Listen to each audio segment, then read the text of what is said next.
чыгармачылык менен эч ким иштебей атат да. Чыгармачылык менен иштеш керек.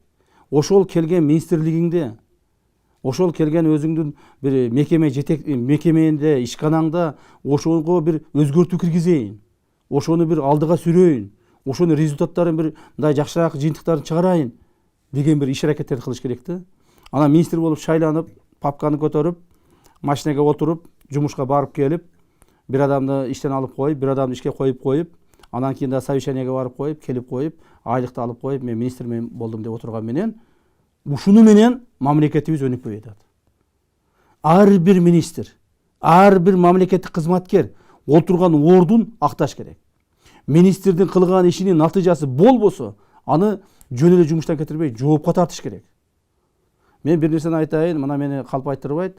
Мен өзгөчө кырдаалдар министрлигинде министр болуп иштеп атканда, биринчи жыл 42 миллионго биз өзүбүздүн ички ресурстарыбызды пайдаланып отуруп, 42 миллион сом акча таап, техника таап алганбыз. Мамлекеттин бюджетинен эмес. Андан кийин экинчи жыл 70 миллионго биз техника алганбыз. Ички ресурстар. Бул ички ресурстар эмне деген?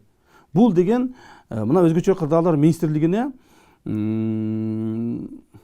азыр эми так санын айта албайм, бирок приблизительно бир 700 миллиондун тегерегинде акчаны ошол чарбалык жумуштарга берет да. 700 миллион тегерегинде акчаны. Ошол акчаны эмне кылып атышат? Ал акчаны мына мен келгенде ар түрдүү коммерциялык уюмдарга, ар түрдүү коммерциялык ишканаларга жумуштарды берип турушуп, ошонун 5%, 10%, 15% снимать этип, алышып чөтөгөнү уруп отура беришкен. А мен эмне кылдым? Мен келдим дагы айттым. Жок, өзүбүздүн МЧСтин чарбалык ишканалары бар. Ушулар гана жумушту аткарат. Мен биринчи келгенде өзүбүздүн МЧСтин чарбалык ишканалары болгону 15% гана жумушту аткарат экен. Бардык объемдон.